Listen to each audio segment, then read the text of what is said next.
Welcome back, everybody. It's Mark with exoticcarplayplace. Today you have to ask yourself, if you're looking for an E70 X5 Diesel like this, a 35D, is this one of the more unreliable vehicles that BMW sells? Now, this is old news. This is an E70, and the E70s were produced in 2007 to 2013. And they had the 3-liter inline-6 twin-turbo diesel engine that had gobs of power and torque.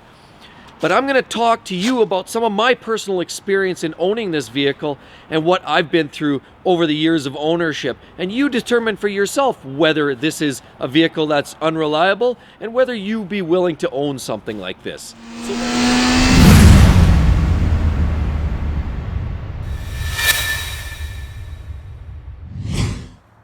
So here it is, my 2009 E70 X5. Now let's do a rundown with some of the failures that we had on this thing. So let's start at the back. Of course, going around to the back of the car, you see the suspension, of course. The car sits at a pretty nice height right now. That's a typical ride height. Now, what happened with this car was, one day I went out there and this car was sagged down, like it was actually sitting lower to where the fender was actually flush with the top of the wheel. So after some research, I found out that these have rear airbags, a suspension bag that basically allows it to carry a little more load, gives you a little bit more compliant ride on the back end of the car. But unfortunately, they do wear, and when the bags go or you spring a leak in the system, that's the first thing to happen, is one side or both sides tend to sag. In this case, the one side was worse than the other, which would indicated one bag was worse, of course. But when I actually got to it, I did it myself, by the way, and you can check out the videos. I've got links in my channel that show how to do it, but I actually did that change myself. It took a few hours. It was relatively minor change. It wasn't that bad to do, but anyway, that is one thing that you can guarantee will fail on these X5 diesels or any X5 equipped with the airbags. Now, another thing that was weird here too, looking at the windshield. Now, there's that mirror here, of course. You got the mirror, and right where that line, that dot is in the middle, all of a sudden one day they're split perfectly down the middle. I never understood what happened there. I think it was either a flaw in the glass or just maybe some kind of an imperfection where this thing was mounted, created maybe a stress point, and the whole thing split down the middle, which was really weird. So now let's show you some of the things under the hood that I experienced with this car. So let's reach out here, pop the hood.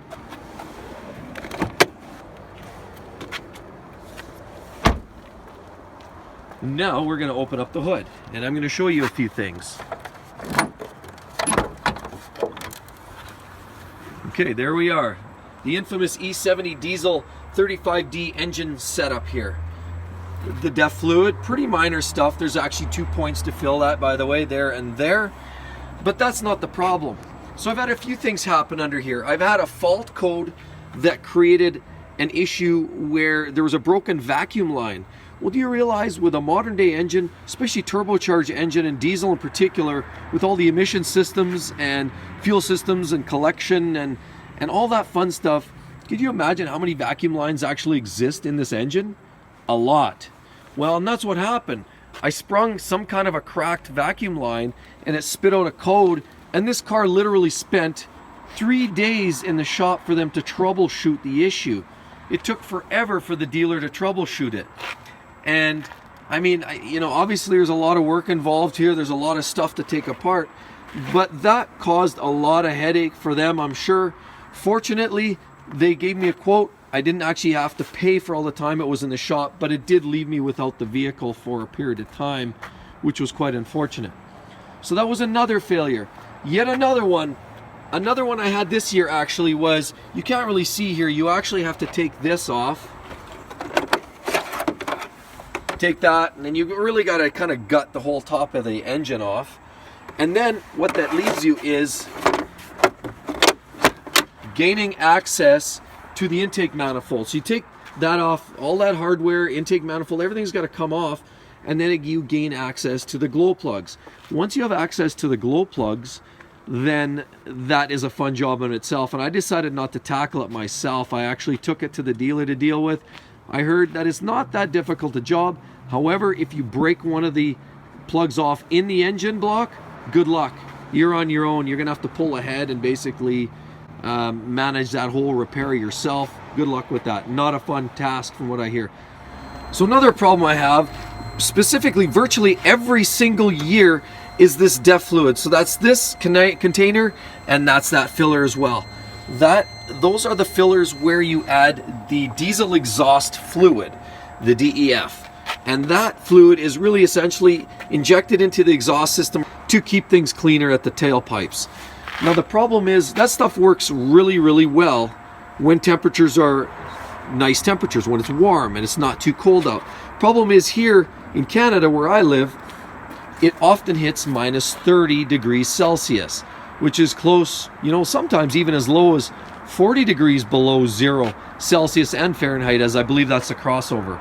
So it often gets very, very cold here. And when it does that, this diesel exhaust fluid freezes up. And when that freezes up, you get a code. Number one, it doesn't work efficiently. Number two, you actually get a code that tells you there's a fault. It's called high reductant pressure. High reductant pressure tells you that you've basically starting to freeze up the system. It's gelling or freezing.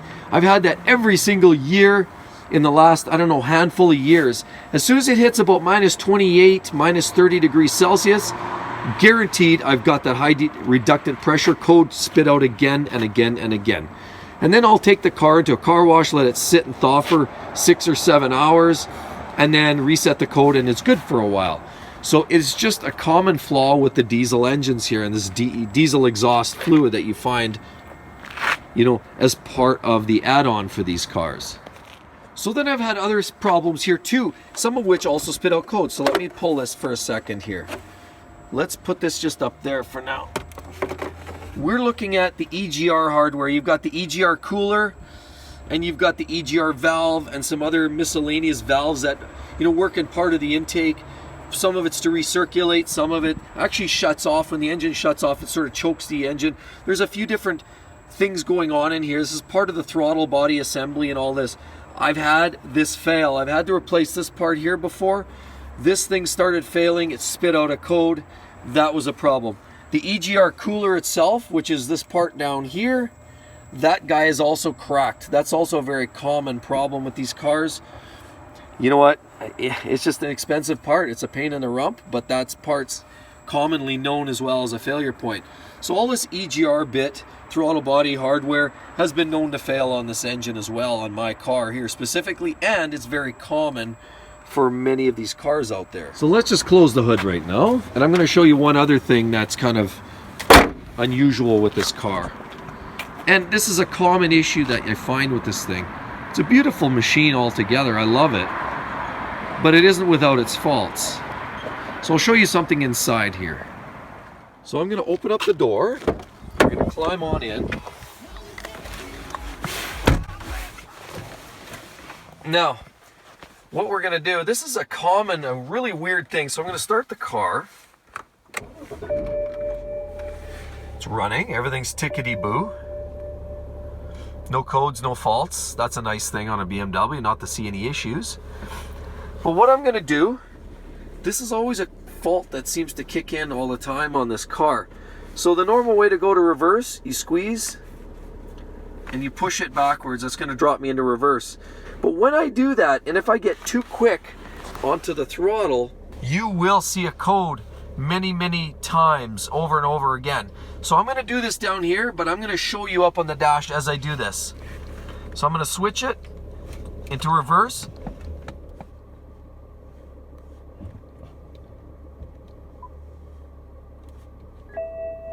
Oh, there it is, you see? And there's that park fault it always spits out every single time I try to back out with the car. It gives me this fault, which is really weird. You know, I go to reverse, that's all I'm in reverse, and it gives me this weird park light all the time. So it's, you know, you can reset it. Sure, it's not an actual fault because otherwise you'd have the red light. But now you've got to restart the car and go through the whole sequence of events on the game. Okay, everybody, I really hope you enjoyed the video. Just a quick summary. Some of the things that I actually had happen to this car aside from standard maintenance. You asked the question, would I own this vehicle again if I could do it all over again? Absolutely, I would. Why would I do that again? Well, mainly because it's blistering performance, it's amazing fuel economy, comfort beyond what you'd ever need. It's got third row for those people with kids, at least the way this one's equipped. It looks great, it handles like a car, and that's why I would own it. That being said, it is not the most reliable BMW, and as a matter of fact, it's probably one of the more maintenance-intensive BMWs on the market, available in the used car market today. So if you want to buy one, would I recommend it? I enjoy it, but be prepared to dish out the cash.